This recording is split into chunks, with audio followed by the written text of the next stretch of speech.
jatuh hukuman mati. Karena ini kasihan. Buktinya dia seret orang gitu banyak.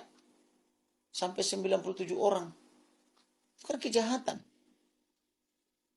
Anggota-anggota polisi, ada yang di PTDH, ada yang di Patsus, ada yang di Emosi. Mereka itu punya anak istri loh. Masa sih belum sadar juga dia masih terus menyebar fitnah? Nah, si Damianus ini namanya juga security atau istri rumah tangga. Ya, siapa tahu dia tidak mengerti hukum. Melalui channel ini saya peringatkan, segera cabut itu. Nanti kau ke penjara, kau kasihan.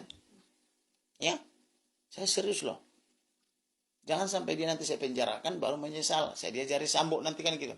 Tapi yang jelas kepada Sambo, kalau memang pengacaramu itu tidak membantu kamu keluar dari jerat hukum, ganti. Saya biayai. Benar, saya serius. Saya siapkan pengacara terbaik, misalnya sekelas Hotman Paris, Otto Hasibuan, dan lain-lain, Juniper Girsang misalnya, Luhut Pangaribuan, yang dokter-dokter yang hebat-hebat, saya yang biayai. Daripada dia pakai pengacara yang sekarang kerjanya menyebar hoax. Dulu ketika saya berdebat dengan Arman Hanis di awal-awal perkara ini, dia begitu yakin pemerkosaan pelecehan itu adalah di Duren 3. Sekarang dipindah ke Magelang. Apa tidak punya malu? Saya lebih salut dan lebih hormat kepada Patra Mjen. Walaupun dia begitu gila melawan saya sampai dibilang saya ahli nujum, ahli sihir, apa namanya itu, entah ahli apa lagi itu dibilang. Tapi begitu dia sadar di prank, diwawancara juga oleh Rossi dari Kompas TV. Dia langsung tutup mulut. Wah, ini di prank, ditipu, kan begitu. Itulah yang gentleman. Ketika membela dia fight betul-betul, tapi ketika dia sadar ditipu oleh kliennya, tutup mulut. Mundur. Saya mau ngajak makan malam atau mengajak makan siang itu Patra Mjen itu ya. Itulah pengacara sejati. Jadi jangan mau ditipu oleh klien. Nah, kalau ini sebentar di Duren 3, nggak terbukti Duren 3, pindah ke Duren lain kan gitu, atau ke Magelang kan gitu. Ini pengacara kok. Atau bukan sih, pengacara itu kan official mobile, profesi terhormat gitu loh. Tapi Bang Kamarudin, apa sih yang sebenarnya ingin dibuktikan lewat pertanyaan-pertanyaan soal karakter, kebiasaan? Nggak ada. Mau apapun karakter Joshua, tidak boleh membunuh di luar perintah undang-undang. Membunuh yang dilegalkan itu adalah pakai algojo, karena sudah ada hukuman mati, diponis oleh hakim, sudah inkrah van kewis, maka diperintahkanlah 10 untuk membunuh. Itu pun kita tidak tahu yang mana yang mengandung peluru senjatanya, supaya mereka juga terselamatkan dari beban psikologis. Dia tidak yakin bahwa dia yang membunuh. Yang jelas dia disasarkan tembak, tapi dari 10 senjata ini hanya satu yang berisi peluru kan gitu. Itu yang dilegalkan. Ada putusan pengadilan. Lo ini mau dibilang itu apa kek, seperti apa Joshua, emang layak dibunuh? Gitu loh. Tidak layak. Tidak ada hak dia, tidak ada wewenang. Jadi itu makanya saya bilang pria kalau menjilatin bibirnya atau menggigit bibir itu bahaya. Karena perilakunya itu separuh wanita, separuh pria. Kalau suka menggigit bibir gitu loh. Bahaya loh. Tapi karakter korban ini apakah akan mempengaruhi Enggak, hakim? enggak. Yang jelas kan pembunuhan kan dibagi 3 fase. Fase pra pembunuhan. Fase pada saat pembunuhan. Fase pasca pembunuhan. Semua sudah sempurna terbukti kok. Pra pembunuhan ada perbuatan di Magelang. Putri diduga birahi, menggoda Joshua, pengen dimanja-manja, pengen dibopong. Tapi ketika datang Barada Richard Eliezer mau ikut membopong, dia tidak mau, dia maunya dibopong oleh Joshua, kan begitu. Joshua kan karena dia hormat, patuh kepada ajaran orang tua, dia tidak mau membopong sendirian. Maka diajak temannya Richard, ayo kita angkat ke atas kalau memang dia sakit kan gitu. Tapi karena dia tidak menyukai Barada Richard Eliezer, jadi bisa jalan sendiri.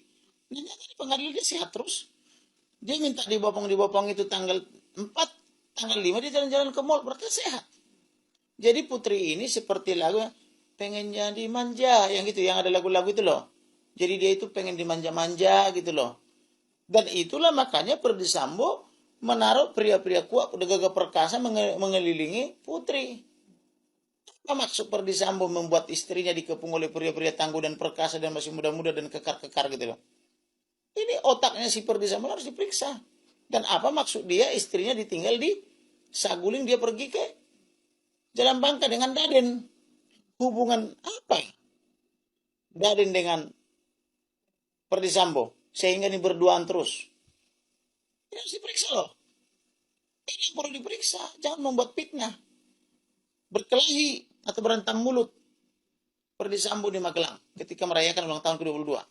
Dia langsung pergi dengan Daden. Meninggalkan istrinya. Dan Daden ini adalah orang yang dianggap skuad lama yang diduga menghasut sejak tanggal 19 Juni, 21 Juni sampai dengan 7 Juli itu. Dialah yang mempengaruhi otak Perdi Sambo. Ini harus diperiksa loh. Dan Daden ini bersama Romer adalah orang yang menjaga rumah ketika pembunuhan itu. Menjaga di luar. Ketika Reja datang, dia menggeledah Reja, menghalang Reja masuk ke rumah itu, dan mengarahkan pergi ke Propos. Sehingga dia 4 jam menunggu di Propos itu, tidak ada karo Propos datang. Dari jam 6 sampai jam 10 malam.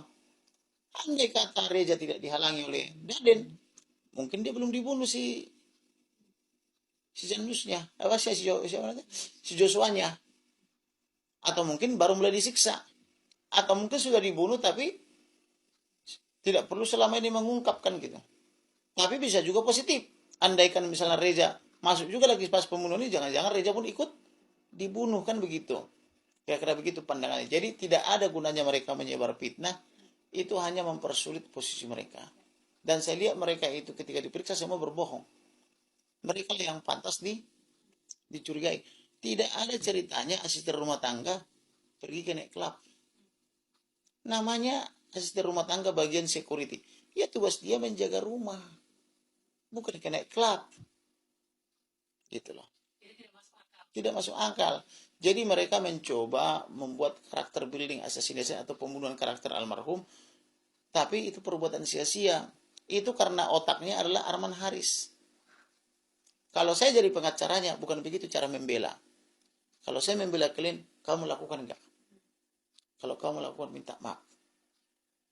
Sadari perbuatanmu, minta maaf. Minta maaf kepada Tuhan, minta maaf kepada korban atau keluarganya. Minta maaf kepada sesamamu. Minta maaf kepada pemerintah, aparatur, dan yang lainnya. Minta maaf kepada media. Supaya orang simpati kepada kamu. Makanya saya pernah membela terdakwa koruptor.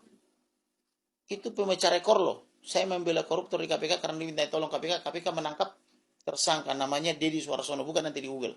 Ya, itu klien saya. Saya suruh dia berterus terang. Akhirnya disebut dia whistleblower. Kemudian dihukum dia sangat ringan. Saya ajukan banding turun setahun.